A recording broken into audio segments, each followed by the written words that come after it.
Começa agora uma nova comissão de inquérito. Hoje recebemos o antigo Ministro da Administração Interna, Eduardo Cabrita. Bem-vindo. Muito obrigada por estar connosco. Bom dia, é um bem-vindo. gosto.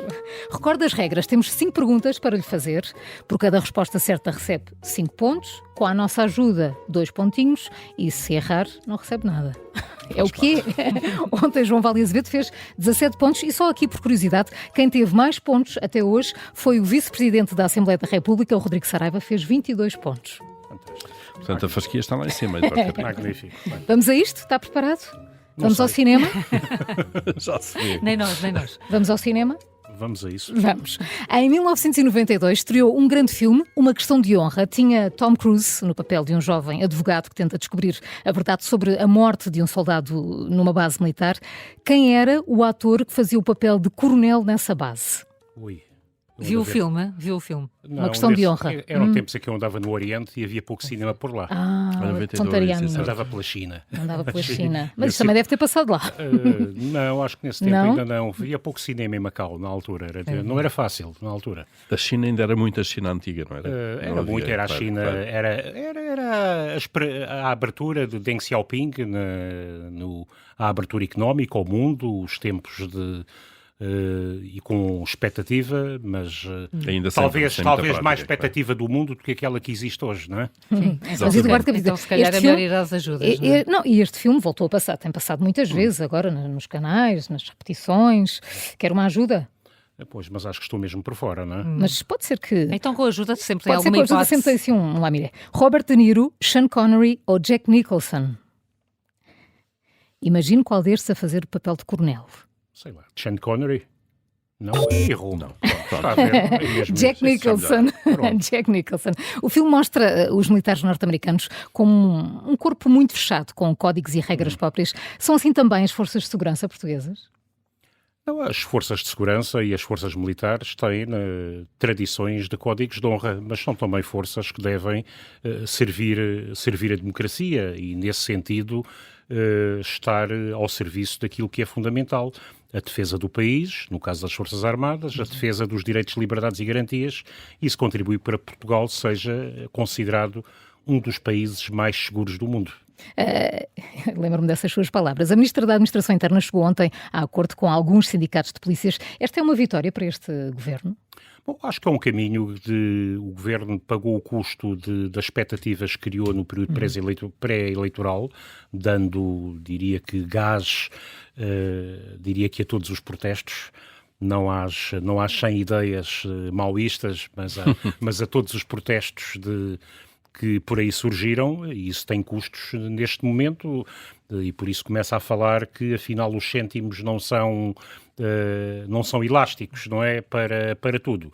Eu acho que a estratégia foi um misto entre ganhar tempo e dividir sindicatos. Já tivemos isso no caso dos professores.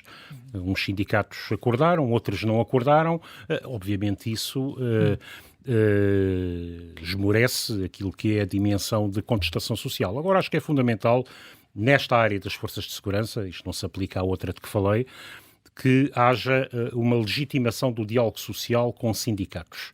Das coisas que me recordo como mais relevantes do período em que estive nessa área foi exatamente a aprovação da lei sindical, que exigia 2/3 e que era considerada uma causa perdida dos primeiros tempos do governo António Costa I e que foi aprovada praticamente por unanimidade. E isso permitiu o fundamental, que é legitimar um diálogo social com o rosto, que tem dificuldades, mas que é essencial, e não o crescer de forças inorgânicas associadas muitas vezes a práticas extremistas e discriminatórias, que não são um problema exclusivo das forças de segurança portuguesas. Na Alemanha houve unidades de polícia que foram puramente extintas, não é? Pelas Eduardo suas Cabrita, mas não há aqui um pecado original quando o outro governo atribui um subsídio de risco a uma força de segurança e não às restantes? Não é aqui que começa o desequilíbrio? Não era de risco, era de missão. Eu acho sempre, e disse-o, esse subsídio de missão estava previsto na revisão da Lei Orgânica da Judiciária, que foi feita em 2019. Eu só sei o que se passava no governo até dezembro de 2021. De então para cá, sei sei menos, ou sei pouco, não é? Se calhar e, portanto, deve continuar a saber um pouco mais do que nós. Sei pouco, e portanto, o que eu disse sempre nessa matéria é que essas questões têm de ser vistas globalmente, porque áreas como as áreas da segurança, as áreas da defesa, não é tanto uma questão só de arrastamento, é uma questão de visão global do sistema. Estamos a falar de coisas diferentes, é demagógico, populista dizer é tudo igual. Há formações que são muito distintas. No caso da Judiciária, quem ganhou fundamentalmente com esse subsídio, que não é de risco, é de missão, são pessoas das áreas técnicas, os laboratórios, as ciências forenses, as perícias, as escutas, as informáticas. Foram essas pessoas que não são inspectores que ganharam mais até do que os inspectores nesse... Agora, evidentemente, tem de haver uma visão sempre global destas questões. Aí estão o próprio Ministro da Defesa a dizer as Forças Armadas também querem, um pouco como pré-delegado sindical das Forças Armadas, e é preciso uma visão de conjunto e, obviamente, um período pré-eleitoral proporciona todo o espaço para o crescimento de movimentos reivindicativos. É assim nas democracias. Vamos em frente, aqui 0 pontos zero, então. Vamos está a ver, mas tenho de ver este filme porque é muito bom mesmo. Uma questão de honra. Está a ver, eu tenho a minha dimensão de cinema, o período 88, 95, 96 foi muito mal de cinema. Andei por outros Vamos falar andei dela. por outros mundos, está a ver, aqui ao lado o regresso do One from the Heart, ao fim de 40 anos, cá está o exemplo de um filme que levou à falência ao realizador. Que é belíssimo. E que é fantástico. É daqueles, aliás, tem esse culto dos filmes falhados de alguns grandes... O Barry Lyndon do Kubrick, que também foi um fiasco tremendo e que é um filme lindíssimo, não é? Também de custos elevadíssimos, presumo, não é? Portanto, desses filmes... no seu tempo malditos, pelo menos pelo grande público. O tempo ajuda a rever até as marcas que deixamos. Leva isso para a vida também? Esta pergunta não conta, mas o tempo ajuda-nos a dar alguma razão e a merecer um outro olhar. Reparem, enfim, eu tenho já alguma experiência de tempo, não é? É sempre saudável, porque significa é melhor ter do que não ter, não é? Não tenho... Tenho alguma experiência de tempo, é uma bonita frase. Olho sempre com muito encanto para a última vez, falando de cinema, que na Casa da Música devia ter ele aí 103, 104, me cruzei com o Manuel de Oliveira e lá ia com uma bengalinha, devia ouvir, porque estava no intervalo de um concerto, não é? E, portanto, esse é um grande exemplo de experiência de tempo, também ligado ao cinema. É sempre... Bom, e é bom que não se tenha nem revivalismo, não se deve ter essa...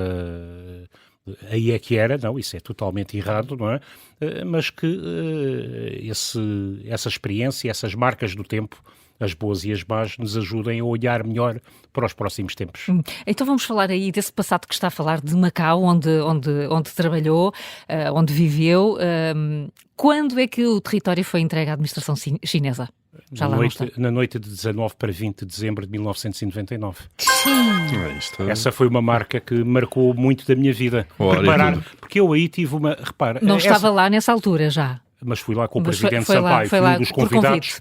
Fui um dos convidados que o Presidente Jorge Sampaio, enfim, teve a amabilidade de me dirigir para integrar a comitiva portuguesa, que esteve lá. E tive, aliás, uma experiência fantástica, porque eu, repare, Macau está, e bem, e justamente associada a uma ideia de terra de egoísmo, de curtíssimo prazo, de valores que não são às vezes dos melhores.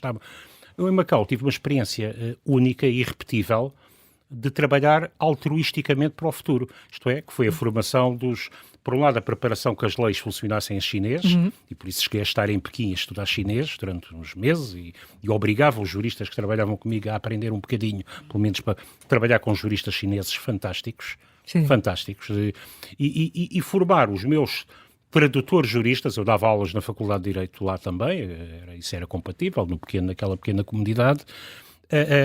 Eu tinha tradutores que eu dizia, bom, para irem para a estrutura em que eu estou, a condição é irem estudar Direito. Bom, isso, eu estive lá até o governo Guterres me desencaminhar, fazendo-me voltar. Se não fosse isso, talvez não tivesse voltado, não sei, sabe-se lá a vida. Mas pronto. Agora, a experiência em 99 foi muito curiosa, porque a transferência foi à meia-noite, a cerimónia, uma cerimónia, e eu fui às 2 da manhã à posse dos novos órgãos da estrutura. E o que é que lá estava? Entre os primeiros juízes, magistrados do Ministério Público, até entre os primeiros deputados chineses de Macau, não macaenses. Macaenses são, no fundo, pessoas mistas de origem portuguesa e chinesa, mas chineses de Macau mesmo, que antes tinham pouca presença na estrutura de Estado, estavam alguns, diria, dos meus meninos, a quem forçou a estudar Direito e tiveram comigo na tradução de leis e que levava àquela coisa estranha que é ter dificuldade em negociar da praça, mas saber dizer todas as palavras jurídicas em chinês na altura. E se calhar outras. Vamos aqui, já disse que foi desencaminhado para ser o Alto Comissário para a Regionalização, aquele processo que acabou depois no referendo de 98 com os resultados inconclusivos. Ainda acha que a regionalização deve ser o caminho para Portugal? Repare, claramente o centralismo é um custo pesadíssimo para Portugal e, portanto, aí não se fez só isso, fez um caminho daquilo que retomei 20 anos depois, quando fiz no primeiro governo Costa o acordo com o Rui Rio sobre descentralização, permitiu, apesar da oposição do PC, provando que é possível fazer acordos alargados em matérias que têm a ver com a estrutura de Estado e aprovou a Lei Quadro. Fizemos coisas como a lei de Bases do Ordenamento do Território e do Urbanismo, que nessa altura há quase 20 anos falava e que mas descentralização não é regionalização. Aí implica, evidentemente, um caminho de responsabilização democrática. O caminho que foi feito de eleição indireta das comissões de coordenação regional é um caminho de aproximação possível. É evidente que nessa matéria o acordo com aquela exigência de referendo de dupla exigência. Portanto, enfim, devemos a Guterres e a Marcelo Rebelo de Sousa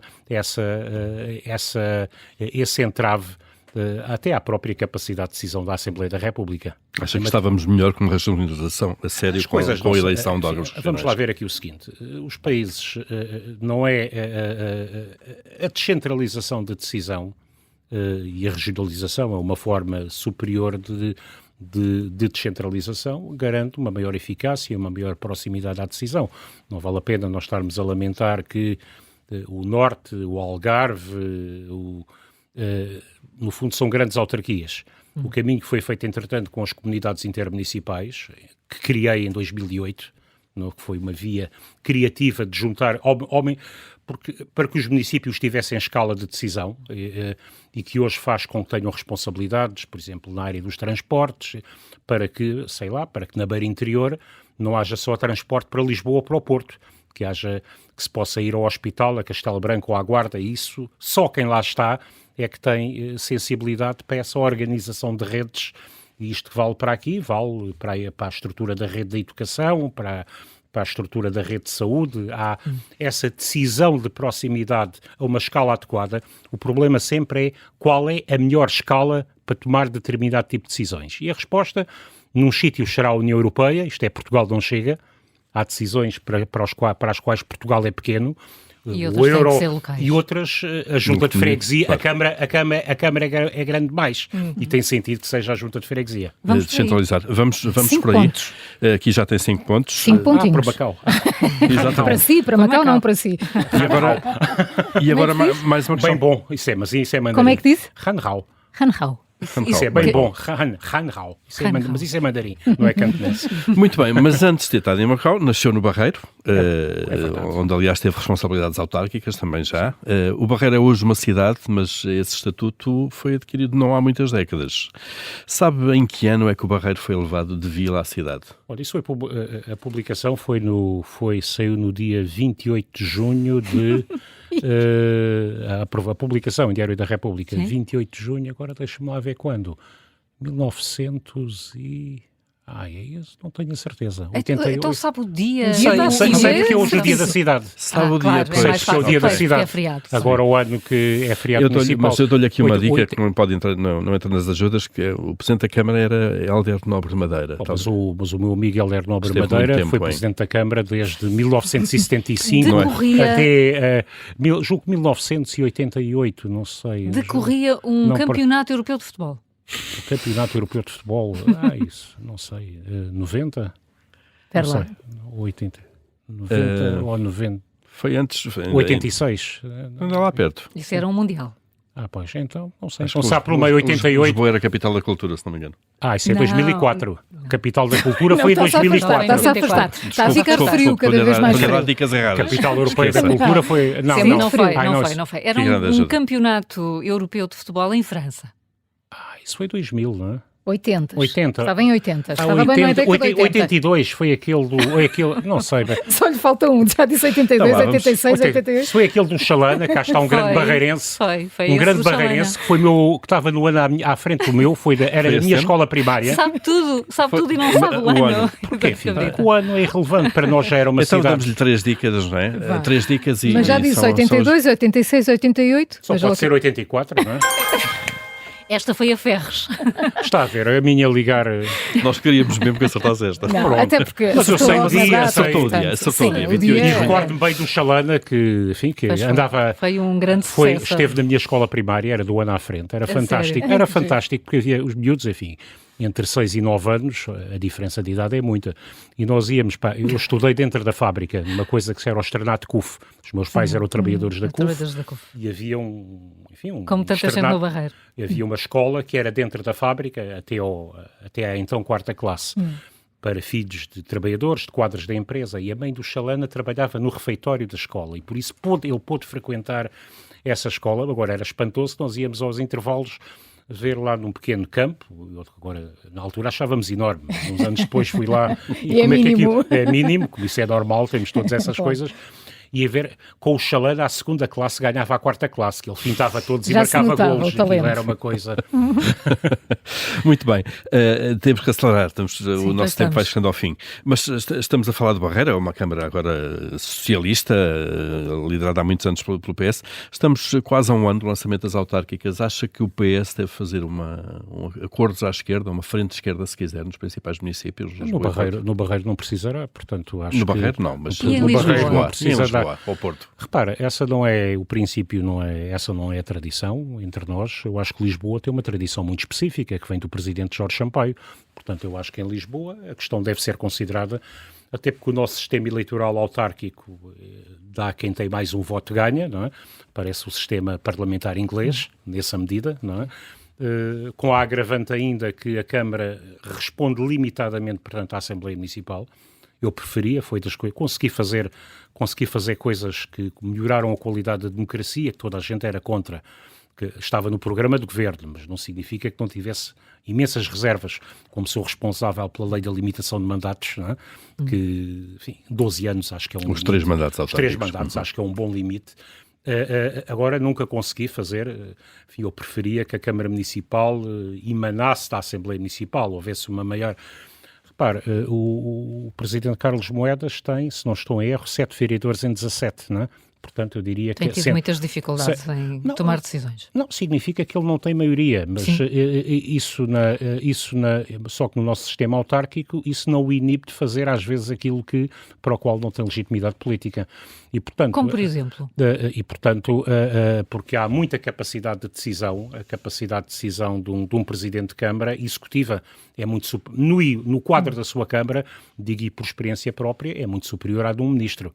E, portanto, de um ministro sectorial. E então acha que o PS devia seguir a tradição de Jorge Sampaio e avançar com uma coligação alargada eu acho de esquerda? que deve ponderar isso, aquilo que é, até porque antes que as mudanças, aquilo que é a alteração sociológica de Lisboa tornará progressivamente, a não ser num quadro muito especial, uma vitória de esquerda. Lisboa hoje está muito fraturada socialmente, quase freguesia a freguesia. Vê um bom candidato? Vê um bom candidato para concorrer contra Carlos Moedas? Eu acho que todos percebem, mas ele neste momento julgo que um grande candidato em Lisboa, pela sua ligação, pelo seu conhecimento da Câmara, foi vice-presidente, seria o Eduardo Cordeiro, não é? Ele hoje tem uma opção pessoal de algum afastamento, eu percebo isso, porque também tive 3 anos de deliberada quase clandestinidade, enfim, de silêncio absoluto, portanto eu respeito a opção pessoal de Eduardo Cordeiro, mas ainda falta mais de um ano, não é? Sim, ainda há tempo para isso. E já agora, e no Porto também, acha que não há essa tradição, não há essa tradição do Porto, nem há esse peso. O Porto é diferente, quer dizer, no Porto tivemos o Rui Moreira, à sua medida, é um pequeno Macron, e portanto ele destruiu, enfim, não limitar, ocupou espaço político à direita e à esquerda. Houve pessoas que votavam PS e que votavam PSD que deram a vitória a Rui Moreira, mas são factos, não é? Durante estes 3 mandatos, mas como é próprio desses fenómenos muito pessoais, não sei, talvez não quero ser injusto, mas eu quase que invertendo posições, temos aqui 3 jornalistas qualificados, algum é capaz de dizer o número do número 2 ou do número de vereadores potenciais sucessores de Rui Moreira na equipa da Câmara? Provavelmente não são. Bom, vamos avançar. 10 pontos ainda pode chegar aos 20, Eduardo Cabrita. Esta exige um pouco mais de si, talvez. Vamos lá. Quem disse, nós não temos falta de CEF, temos é falta de mais AIMA? O Eduardo Cabrita disse isso. É verdade. Isto era uma rasteira. Outras terão dito, eventualmente. Esta era uma rasteira, sim. Cerca de um mês depois desta sua frase, o Governo reforçou a AIMA com 300 pessoas para recuperar 400 mil processos em menos de um ano. Era isto que faltava para resolver os problemas de imigração no país? Não, as questões da imigração devem ser vistas de uma ótica de longo prazo, não é? Nós temos um desafio demográfico. Não devemos olhar para a questão só numa perspectiva económica. Eu acho que esse é o maior desafio da Europa. A Europa está, e de Portugal especificamente, nós somos o mais envelhecido, a Itália, nós devemos ser o segundo, terceiro país mais envelhecido da União Europeia neste momento. As perspectivas, vamos até 2050, que são relativamente rigorosas, apontam para uma perda significativa de potencial da população em toda a União Europeia. Os únicos países que ainda não estão a perder população, dado que o saldo natural é negativo em todos os países da União Europeia, são aqueles que têm a maior capacidade de atrair imigrantes, pela sua capacidade económica, pela sua capacidade de integração. E, portanto, essa julgo que é uma grande questão nacional, uma grande questão nacional, que é um horizonte de 20, 25 anos.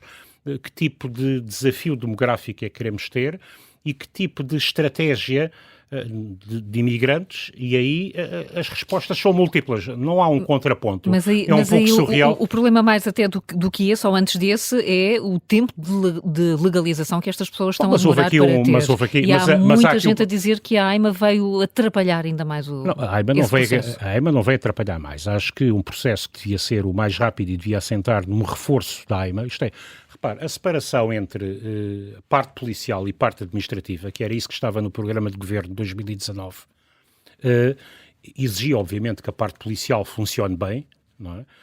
Mas falou-se muito, até cá está, a vocalidade dos então sindicatos do CEF. A área policial tinha uma capacidade de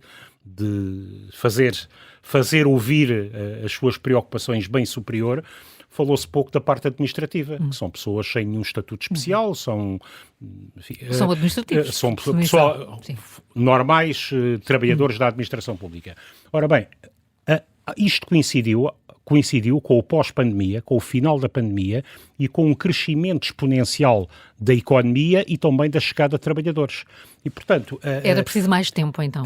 Não era preciso mais tempo. Pelo contrário, teria sido necessário, era mais AIMA, desde o mais cedo. O positivo no tal plano de migrações do governo, que tem coisas... Enfim, mas que foi apresentado assim, o plano de migrações, eu aponto 2 coisas positivas. Uma é assumir que Portugal precisa de migrantes e que podem ser as bases para um diálogo com sentido de futuro. Primeiro, Portugal precisa de migrantes.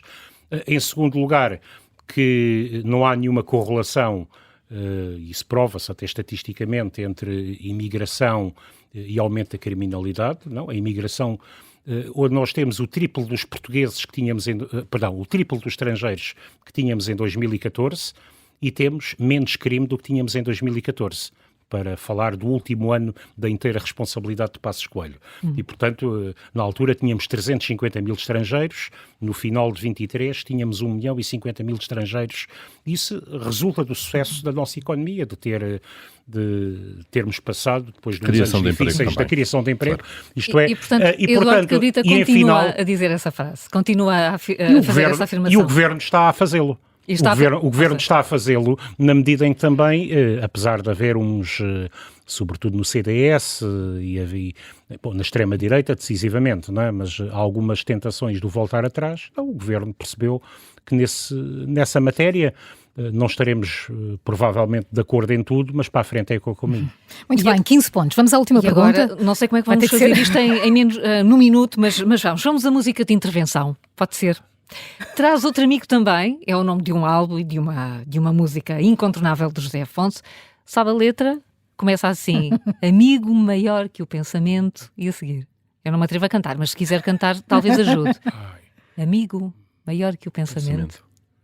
Isso agora a memória de amigo.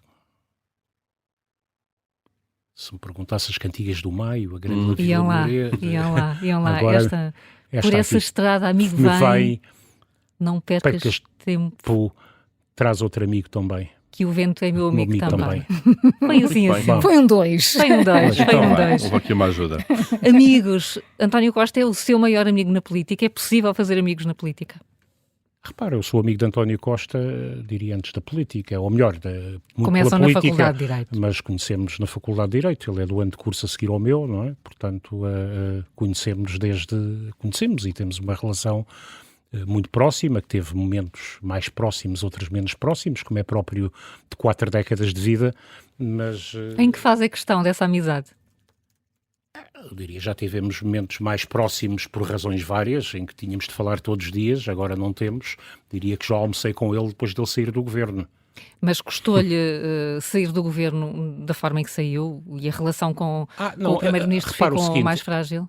Não, a questão não é essa. A questão, não, eu à altura, como disse, saí do governo e o povo deu-me razão ao dar maioria absoluta ao PS, porque não queria que a demagogia e o populismo usassem uma tragédia, uma situação trágica como arma política contra o governo e contra o Partido Socialista, num quadro em que havia eleições a um mês e pouco de distância.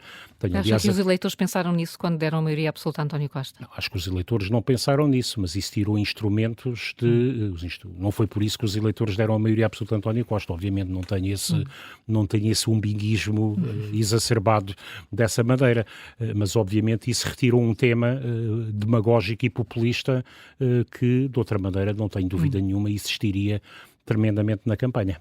Eduardo Cabrita, 17 pontos. O mesmo que João Vale Azevedo conseguiu ontem. No 0 a 20, não é mau. É ótimo. Muito obrigada. Diz, Paulo. Não vamos esquecer que o potencial são 25. São 25, é de 0 a 25. Exatamente. 17 é muito bom para a média. Vou treinar e pode ser que volte um dia com mais tempo para ver cinema. Para histórias também. Muito obrigada por ter aceitado o nosso desafio. A Comissão de Inquérito regressa amanhã com Joana Mortágua.